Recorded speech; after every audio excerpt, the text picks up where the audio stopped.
पापियों की शरण फातिमा की माँ, सुन ले हमारे हे प्यारे।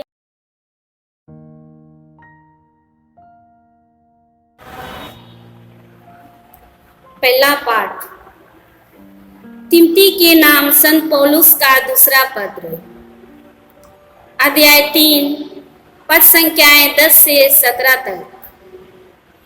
तुम मेरी शिक्षा, आचरण, उद्देश्य, विश्वास, सहनशीलता, प्रेम और धैर्य से अच्छी तरह परिचित हो।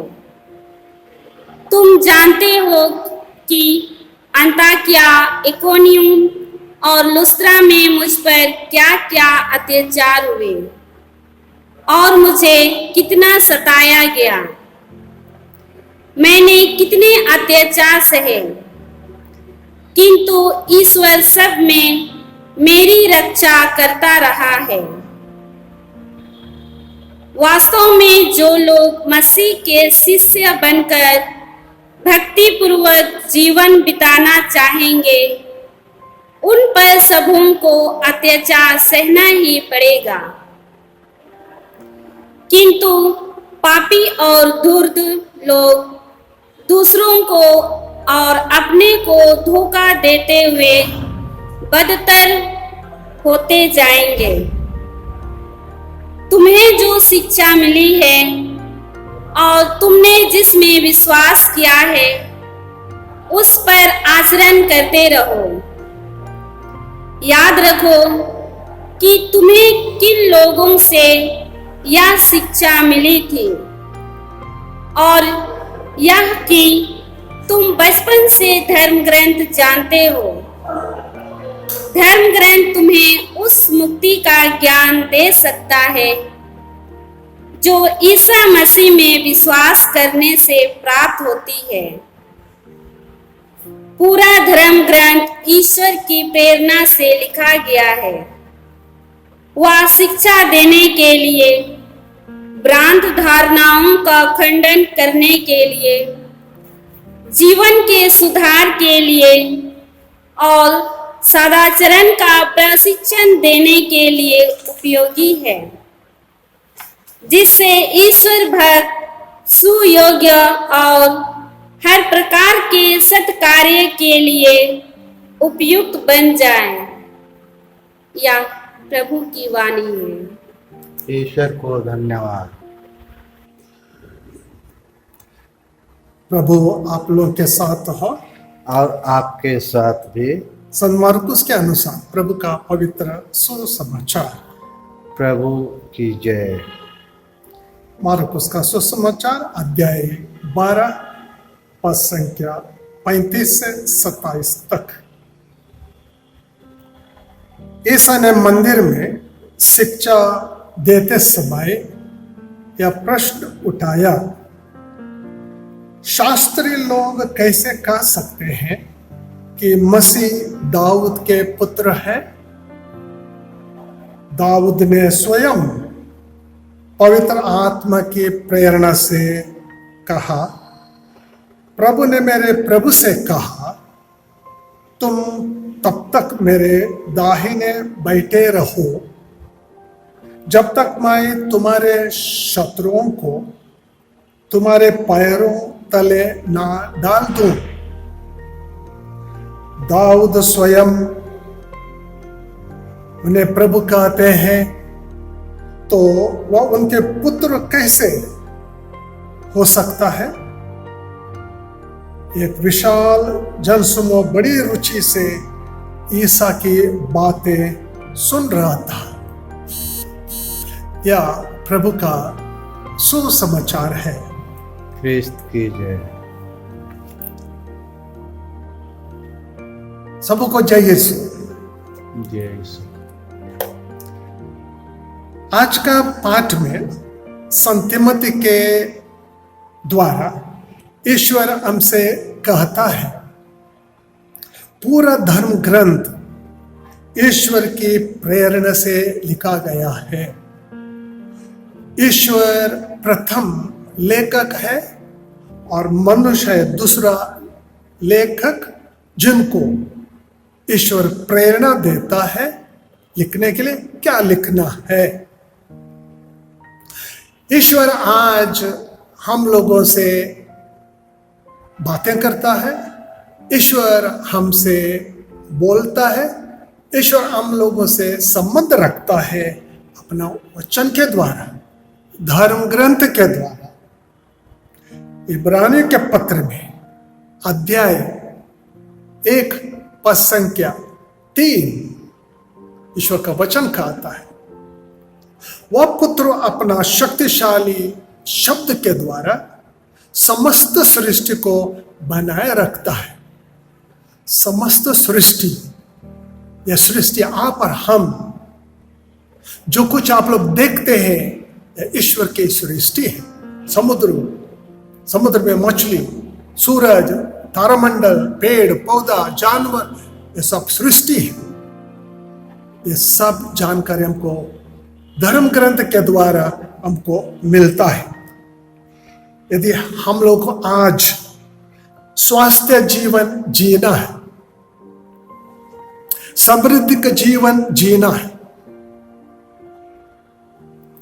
सुखमय जीवन जीना है आज, और मरने के बाद स्वर्ग जाना है, हम लोग ईश्वर के वचन के अनुसार, धर्म ग्रंथ के अनुसार जीवन बिताए।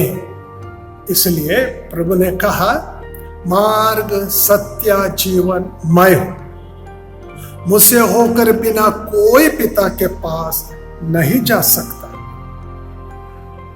मार्ग सत्य जीवन, ये ना केवल स्वर्ग जाने के लिए मार्ग सत्य जीवन, ये मार्ग सत्य आज मुझे कैसे इस दुनिया में जीना है, कैसे पति पत्नी को अपना शादी जीवन जीना है, कैसे अपना बच्चों को देखभाल करना है, कैसे अपना बच्चों को ईश्वर के पास ले जाना है, यह शिक्षा हमको मिलती है वचन के द्वारा।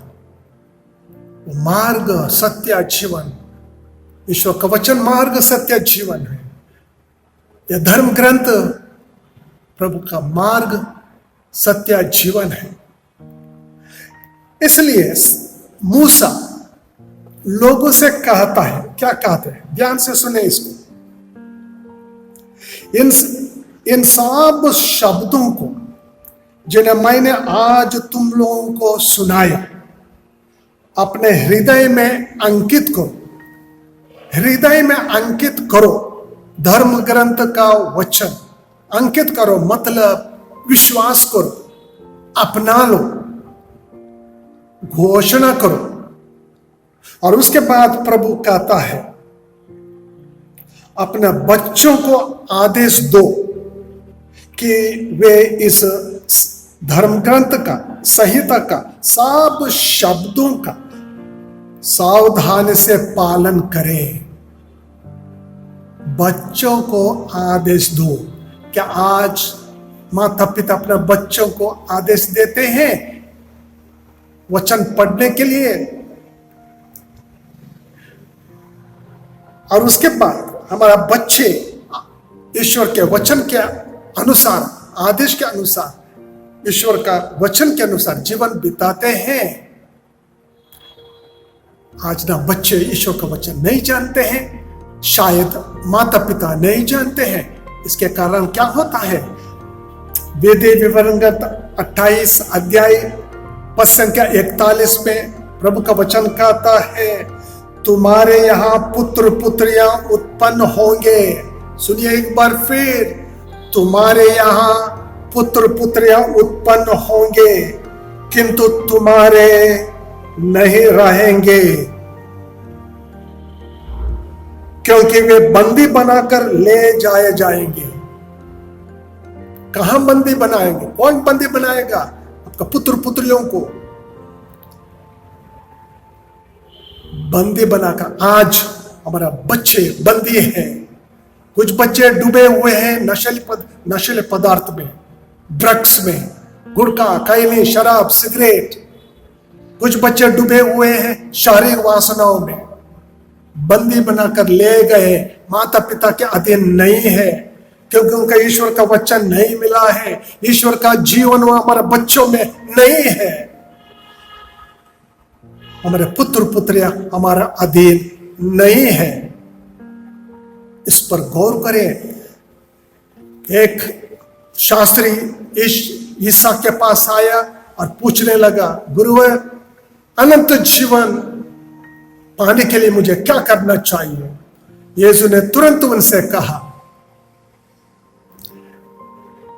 धर्म ग्रंथ क्या कहता है? तुम धर्म ग्रंथ में क्या पढ़ते हो? उन्होंने उत्तर दिया, अपने ईश्वर को सारे दिल से, सारे मन से, सारे बुद्धि से प्यार करो और अपना पड़ोसी को अपने समान प्यार करो। सारे दिल से, सारे मन से मतलब ईश्वर को पहला स्थान देना। क्या आज दुनिया में मनुष्य ईश्वर को पहला स्थान देता है? क्या अपना पड़ोसी के अपने समान प्यार करता है? पड़ोसी को अपने समान प्यार करना, पड़ोसी कौन है? हम लोग जानते हैं, आज सारा दुनिया में महामारी आ गई है। हमारा देश में, भारत देश में महामारी आ गई है। हमारा बस्ती में महामारी आ गई है। जिसके कारण गरीबी आ गई है, बेरोजगारी आ गई है, बीमारी आ गई, कष्ट दुख, लोग पीड़ित हैं, भूखे प्यासे हैं। ये सब हमारा पड़ोसी है। वो किसी जाति के क्यों ना हो, मुस्लिम, ईसाई, हिंदू क्यों ना हो, फिर भी ये लोग सब ईश्वर के संतान है, ईश्वर के पुत्र पुत्रियां हैं। ये लोग हमारा संबंध, हमारा पड़ोसी है। यह सब धर्म ग्रंथ हमको शिक्षा देता है कैसे हम लोगों को ईश्वर को पहला स्थान देना है, अपना पड़ोसी को अपने समान प्यार करके जीवन बिताना है, स्वास्थ्य जीवन जीना है। आइए आज हम लोग दया याचना करें, प्रार्थना करें, ताकि इस बाइबल को हम लोग समझ लें। हम लोग आंख बंद करके ईश्वर से प्रार्थना करें। ये पिता ईश्वर, आज हम लोग आपको धन्यवाद देते हैं धर्म ग्रंथ के लिए, बाइबल के लिए। इस बाइबल के द्वारा, वचन के द्वारा तो हम लोग का मार्ग, सत्य, जीवन बन गए हैं। हमको प्रज्ञा दीजिए, ज्ञान दीजिए, विवेक दीजिए आपका वचन समझने के लिए और समझाने के लिए। आमीन।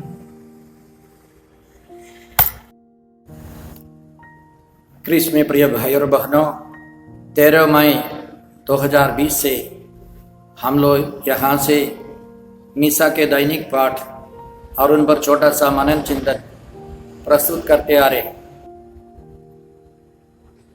आप इस चैनल को सब्सक्राइब करें, लाइक करें, शेयर करें, बेल आइकन दबाकर हमें सूचित करें। यहाँ से जो वीडियो प्रस्तुत की जाएगी वो आपको मिलते रहे।